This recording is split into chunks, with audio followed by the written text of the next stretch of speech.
दोस्तों, bloody tax के आज के बहुत ही ज्यादा खौफनाक से बिल्कुल भूतिया से एपिसोड में आप सभी लोगों का बहुत बहुत स्वागत है। दोस्तों आज का ये वीडियो सचमुच में बहुत ही ज्यादा डरावना है, बल्कि आज का ये वीडियो इतना ज्यादा सिनेमैटिक टाइप का है जिसे सुनते सुनते आप लोगों को ऐसा लगेगा कि यार ऐसा तो रियल लाइफ में कभी हो नहीं सकता। ये पक्का फिल्मी तरह से बनाई हुई एक कहानी है। लेकिन मैं आप लोगों को बता दूं कि ये कहानी आज से तकरीबन 5 साल पहले सुरभि नाम की एक नॉर्मल सी लड़की की जिंदगी में इस तरह से बीती थी, जिसके कारण से वो और उसका परिवार पूरा हैरान हो गया था। उनको भी विश्वास नहीं हुआ कि आखिर ऐसा कैसे हो सकता है। दरअसल ये घटना की शुरुआत हुई थी सुरभि जब एक हॉस्पिटल में एडमिट थी। दरअसल सुरभि के पेट में कुछ प्रॉब्लम थी, इस वजह से सुरभि को ऑपरेशन किया जाना था।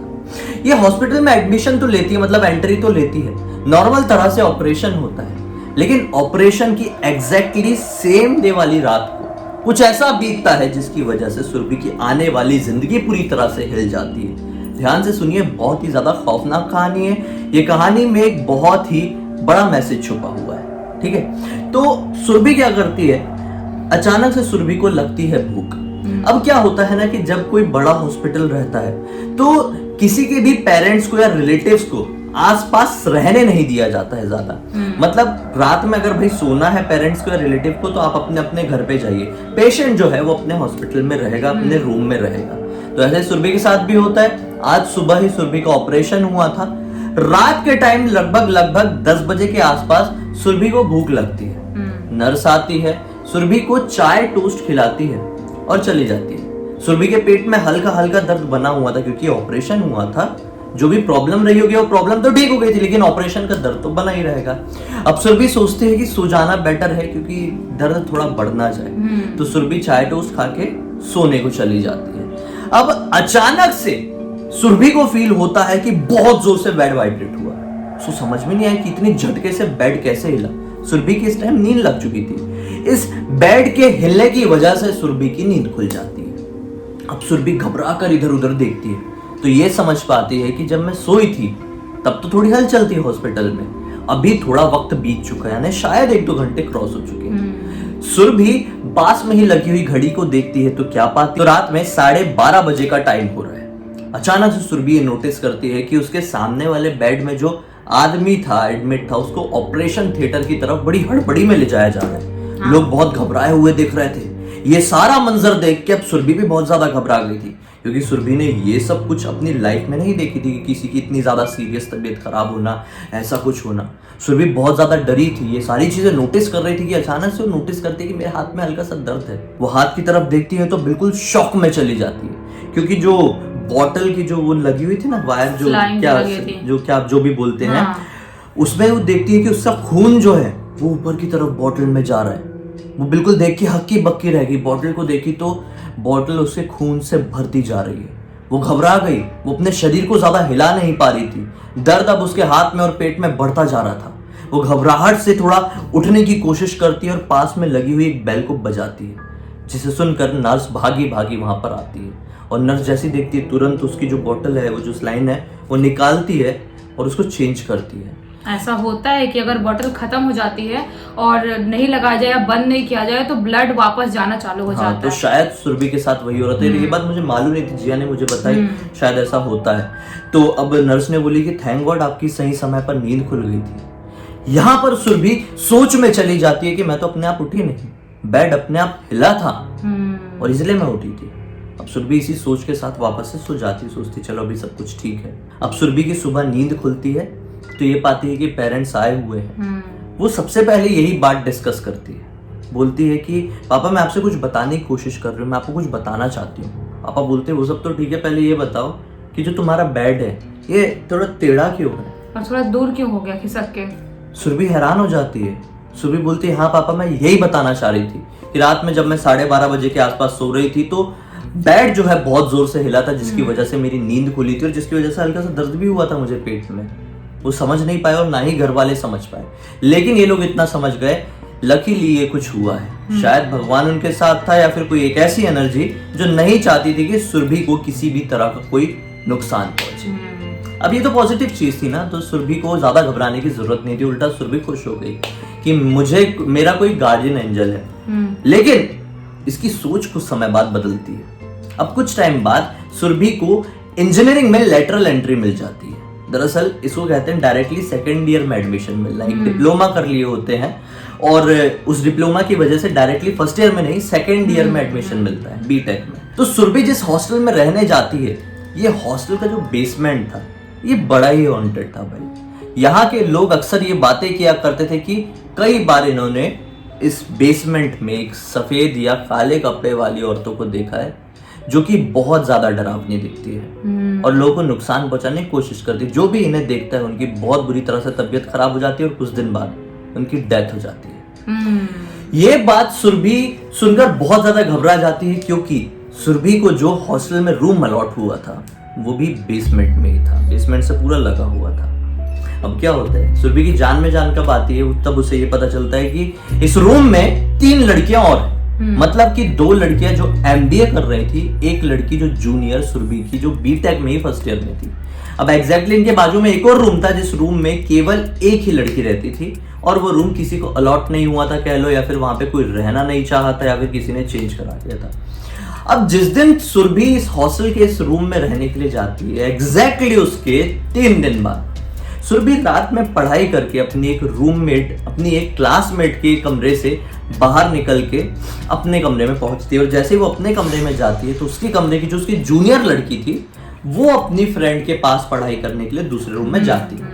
इस समय रात के तकरीबन 12:30 बज रहे थे। सुरभि अपना दरवाजा बंद कर देती है और लगभग 1 बजे के आसपास सुरभि की जूनियर उसको फोन करती है कि आप सो जाइए, मैं कल ही सुबह डायरेक्टली पढ़ाई करके आऊंगी, मैं अभी रात में नहीं आ रही हूँ, मुझे वैसे भी उस रास्ते से आने में डर लगता है, वो बेसमेंट जो मिलता है वहां पे। तो सुरभि सोचती थी कि मैं सो जाती हूँ। सुरभि सोती है और एग्जैक्टली 1 घंटे के आसपास दरवाजा नॉक होता है 3 बार, ठक ठक ठक। सुरभि की नींद खुलती है। दोनों जो रूममेट्स थी जो एमबीए वाली थी वो गहरी नींद में थी। सुरभि उठ के जाती है, दरवाजा खुलती है, दरवाजे के बाहर कोई भी नहीं, सिर्फ हवा चल रही थी।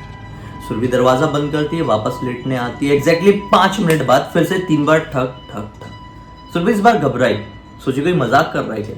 तेजी से आगे बढ़ी, फिर से दरवाजा खोली, लेकिन कोई भी नहीं था। अब सुरभि मन ही मन सोचने लगती, सोचती बाहर निकल के देखूं कि नहीं देखूं।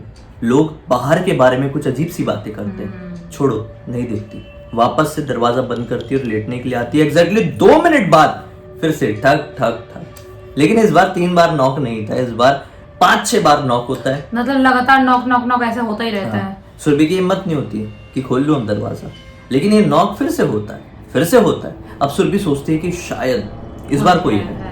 दरवाजा खोलती तो ये पाती है कि सुरभि की एक फ्रेंड वहां पे आई है जो कि सुरभि के नोट्स लौटाने उसे आई हुई। सुरभि सोचती है कि यार इतनी रात में कौन नोट्स लौटाने आता है, सुबह लौटा दी होती, मन ही मन सोचती है। और ये कहती है कि क्या इससे पहले भी तुम आई थी लगभग 10-15 मिनट पहले और 3 बार नॉक करके गायब हो गई थी, कहीं चली गई थी। तो वो लड़की कहती कि नहीं, मैं तो आई नहीं थी, मैं तो पहली बार आई और अभी 3-4 बार नॉक की और तुमने खोली।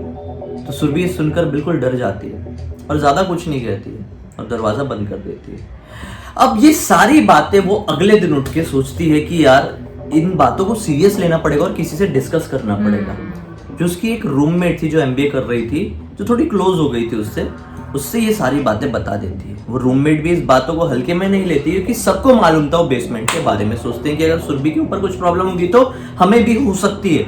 तो ये कहती है कि यार मैं पास ही के एक हनुमान मंदिर को जानती हूँ, ये पटना की कहानी है पूरी, मैं आप लोगों को बता दूं। वो हनुमान मंदिर में हम लोग जाते हैं, माना जाता है कि उस मंदिर में जाकर किसी ने रक्षा सूत्र बनवा लिया तो ये इस तरह की कोई परेशानी लोगों को नहीं होती है। सुरभि सोचती है कि चलो सही बात है, जाते हैं। मौका पाते ही वो लोग उस मंदिर पहुंचते हैं, वहां पे एक पुजारी मिलते हैं। वो पुजारी एक रक्षा सूत्र बांधते हैं और पुजारी बताते हैं कि बेटा मैं समझ पा रहा हूँ तुम्हारे इर्द गिर्द कुछ चीजें हैं नेगेटिव, उनसे अगर बच के रहना है तो ये रक्षा सूत्र हमेशा अपने साथ रखना। ये साथ तुम्हारे नहीं होगा तो वो नेगेटिव एनर्जी तुम्हें नुकसान पहुंचाने की पूरी कोशिश करेगी। सुरभि और उसके रूममेट भी बातों को पूरी तरह समझते हैं। वैसे दोनों ने रक्षा सूत्र बंधवाए थे और अभी अपने अपने हॉस्टल वापस पहुंच गए। आने वाले और 2-3 महीने पूरी तरह से नॉर्मल बीते और अब आ गया दिवाली का टाइम, जब लोगों को छुट्टियां मिली। अब जब छुट्टी मिली तो सब अपने अपने घर चले गए। सुरभि भी अपने घर में गांव में चली गई। अब सुरभि जब गांव पहुंची तो उसकी एक आदत बन गई कि रोज रात में 8 बजे खाना खाने के बाद छत में टहलने की। हाँ, क्योंकि कॉलेज के टाइम पे भी टहलते रहते थे बाहर निकल के। हाँ, तो बचपन की सुरभि की एक फ्रेंड थी, वो अक्सर सुरभि अपनी फ्रेंड को फोन करती थी, तो फ्रेंड सुरभि के घर आती थी, सुरभि अपनी छत में राउंड मारती थी अपने फ्रेंड और अपने फैमिली वाले कुछ लोगों के साथ। सुरभि का घर बड़ा था और बात करती थी नॉर्मली। घर बड़ा था, छत भी बड़ा था, तो घूमते रहते थे, बात करते रहते थे। अब क्या होता है, अब आज के दिन कुछ ऐसा बीतना था जो सुरभि की जिंदगी में एक बहुत बड़ा बदलाव लेकर आता। सुरभि अपनी फ्रेंड को फोन करती है, खाना वाना खा के बोलती है घूमने आ जा, छत में घूमेंगे। तो फ्रेंड बोलती है कि थोड़ी देर में आती हूँ, थोड़ा काम निपटा रही हूँ। तो सुरभि सोचती है कि चलो मैं अपने फैमिली वालों के साथ ही जब तक ऊपर जाके थोड़ा टहलती हूँ। सुरभि कान में हेडफोन लगाती है, गाने स्टार्ट करती है और घूमना शुरू करती है। मन ही मन में चीजों को सोच रही थी कि पास्ट में क्या हुआ था, हॉस्टल में क्या हुआ था, हॉस्पिटल में क्या हुआ था, कैसे हमने रक्षा सूत्र बनाए थे, यही सारी चीजें सोचती रहती है। और अचानक से वो नोटिस करती है कि सारे लोग जा चुके हैं, छत में मैं अकेली घूम रही हूँ। सोचती है छोड़ो, टाइम देखती है, बोलती है अरे 45 मिनट हो चुके हैं। अपनी फ्रेंड को फिर से फोन लगाती, बोलती तू आ नहीं रही है क्या, हम लोग घूम रहे थे, मजा आता, बातें करते। फ्रेंड बोलती बस 15-20 मिनट में आई गई, थोड़ा जरूरी काम निपटा रही हूँ। अब सुरभि बहुत देर टहलती थी, सुरभि की आदत सी हो गई थी। टाइम लगभग 9 बजे के आसपास का हो चुका था। अब सुरभि मोबाइल में गाने बंद कर देती है और शायद कुछ फेसबुक, इंस्टाग्राम या फिर कुछ ऐसे मोबाइल में टाइम पास करने लगती है। और इसी तरह से टाइम पास करते करते 9:45 का समय हो जाता है। अब अचानक से सुरभि बैठी हुई थी छत के एक साइड में कि उसके पीछे से उसको मतलब कानों में एक हल्की सी आवाज सुनाई देती है, ऐसी सुरभि। ये आवाज सेम टू सेम सुरभि की फ्रेंड की ही थी, जो कि जिसको वो फोन करके बार बार बुला रही थी। सुरभि पीछे पलट के तुरंत देखती है तो पीछे कोई भी नहीं था। अब जब ये पीछे पलट के देख ही रही थी कि अचानक से दूसरे पीछे वाले हिस्से से इसको जोर से ऐसी हवा सी आती है इसके बाल में, जिसकी वजह से इसके बाल तक उड़ जाते हैं और ऐसा लगता है कि कोई एक ऐसी हवा सी कान से टच करके क्रॉस हुई। ये घबरा कर इधर उधर देखने लगती है, समझ नहीं पाती है किस चीज की आवाज थी कि अचानक सुरभि को एक धक्का पड़ता है। इस धक्के से वो बहुत ज्यादा कांप जाती है क्योंकि आसपास कोई नहीं था। ये हवा चलना, ये कान में कुछ ऐसा टच करके जाना, ये आवाज आना, खुद का नाम किसी को पुकारते हुए सुनना, इससे सुरभि बहुत ज्यादा घबरा जाती है और सुरभि का जो पूरा लेफ्ट हिस्सा था वो पूरी तरह से ठंडा पड़ जाता है। सुरभि दौड़ते दौड़ते नीचे की तरफ भागने की कोशिश करती है, लेकिन अचानक से उसका पैर स्लिप होता है सीढ़ियों से और वो गिरते गिरते नीचे की तरफ जाती है। अचानक से वो हाथ में नोटिस करती है रक्षा सूत्र उसने नहीं पहना था। ये सबसे बड़ी गलती थी। सुरभि भागते हुए अपने घर के मेन दरवाजे की तरफ पहुंचती है तो क्या पाती है, घर की सारी लाइट्स ऑफ है, उल्टा मोहल्ले की लाइट्स ऑफ है, लाइट गोल हो चुकी थी। और दरवाजा खोलने की कोशिश करती है तो दरवाजा बाहर से लॉक था, घर पे कोई नहीं था। वो सोचती है कि मेरा रक्षा सूत्र घर के अंदर है, मैं घर के अंदर पहुंचूंगी तो मैं सेफ हो जाऊंगी। वो भागते हुए घर के पीछे वाले रास्ते से एंटर करने की कोशिश करती है, लेकिन जब वो पीछे वाले रास्ते में घुसने की कोशिश करती है कि अचानक से उसको ऐसा लगता है कि मेरे पैर में किसी ने पैर मार के मुझे गिरा है। वो बहुत जोर से जमीन में गिरती है और ऐसा लगता है कि मतलब बहुत जोर से झटका उसके हाथ में लगा है। ये दर्द बिल्कुल अनकंट्रोलेबल था। सुरभि उठ के फिर से भागने की कोशिश करती क्योंकि हर समय हर पल उसको ऐसा लग रहा था कि उसके पीछे कोई आ रहा है जो उसे मारने की कोशिश कर रहा है। और हैरान होने वाली बात यह है कि कोई दिखाई नहीं दे रहा था। अब सुरभि उठने की जैसी कोशिश करती है, अचानक से सुरभि के सर पे जोर से एक प्रेशर आता है, एक जोर से कुछ झटका लगता है जैसे किसी ने बहुत जोर से कुछ मारा हो और सुरभि की आंखें बंद हो जाती है, जमीन में गिर जाती है। अब सुरभि की कुछ समय बाद आंखें खुलती है। अब जब आंखें खुलती है तो सुरभि एक बेड में थी। रूम बड़ा ही अजीब था, चारों तरफ अंधेरा था और जैसी वो आंखें घुमा के देखने की कोशिश करती है कि 4 लोग चेयर में बैठे हुए हैं। ये चारों लोगों के लंबे लंबे बाल है, ये आदमी और उन्होंने ब्लैक कलर का कुछ लंबा सा पहना हुआ है, गाउन जैसा। ये जैसे सुरभि की आंख खुली हुई देखते हैं, सुरभि की तरफ बढ़ते हैं और एक सर्कल सा सुरभि के बेड में बना लेते हैं। एक दूसरे का एक एक हाथ पकड़ते हैं और एक एक हाथ में पकड़े हुए रहते हैं अपना एक अजीब सा दिखने वाला गुड्डा और ऊपर की तरफ देख के कुछ अजीब सी लैंग्वेज में जोर जोर से बोलते हैं कि पीछे से मतलब सुरभि का जहां पैर है जिस बेड में, वहां से भागती हुई एक औरत, डरावनी दिखने वाली, जिस औरत ने इनके जैसे ही कपड़े पहनी हुई थी, वो जंप मार के सुरभि के बेड में आती है, बैठती है। इसके हाथ में बहुत ही अजीब सा खंजर है और सुरभि के बिल्कुल यहाँ पे सेंटर में जोर से मारती और जैसे वो जोर से चाकू खंजर, सुरभि को लगता है सुरभि की आंखें इधर से खुलती है। सुरभि की आंखें खुली तो वो इस बार अपने घर के बेड में थी, आसपास कोई नहीं था। सुरभि बहुत ज्यादा घबराई हुई थी। जोर से चीखती है डर के मारे, जिसकी चीख सुन के उसके मम्मी पापा भागते उस बेड की तरफ आते हैं और फिर ये बताते जैसे सुनकर सुरभि के पैरों तले जमीन निकल जाती है। यहाँ पर सुरभि को सोते हुए 3 महीने बीत चुके थे। सुरभि बिल्कुल समझ नहीं पाई कि 3 महीने से वो इस तरह से कैसे बेड में थी। जिसने देखा वो सपना था या सच्चाई को समझ में नहीं आई, क्योंकि दर्द अभी भी यहाँ हो रहा था। पेरेंट्स भी हैरान थे कि सब कुछ था क्या। इस दौरान इसकी बहुत सारी जांच कराई गई, इलाज कराया गया, तांत्रिक आए, डॉक्टर आए, ना जाने कौन आए, लेकिन सुरभि ठीक नहीं हो पाई थी। आज सुरभि जागी और जब सुरभि की नींद खुली, ये सब कुछ पेरेंट्स से डिस्कस होता हुआ वो हाथ ऐसा करती है उठने के लिए बेड से, तो पाती है कि सुरभि के एग्जैक्टली हाथ में टच होता है वही रक्षा सूत्र, जो कि घर की सफाई करते करते सुरभि की मम्मी सुरभि के बेड में रखती थी। शायद इसके रक्षा सूत्र के टच करने की वजह से ही सुरभि उस गहरी नींद से, उस डरावने सपने से 3 महीने बाद नॉर्मल तरह से बाहर आ पाई। अगर वो रक्षा सूत्र नहीं होता तो शायद सुरभि कभी वापस नहीं आ पाती।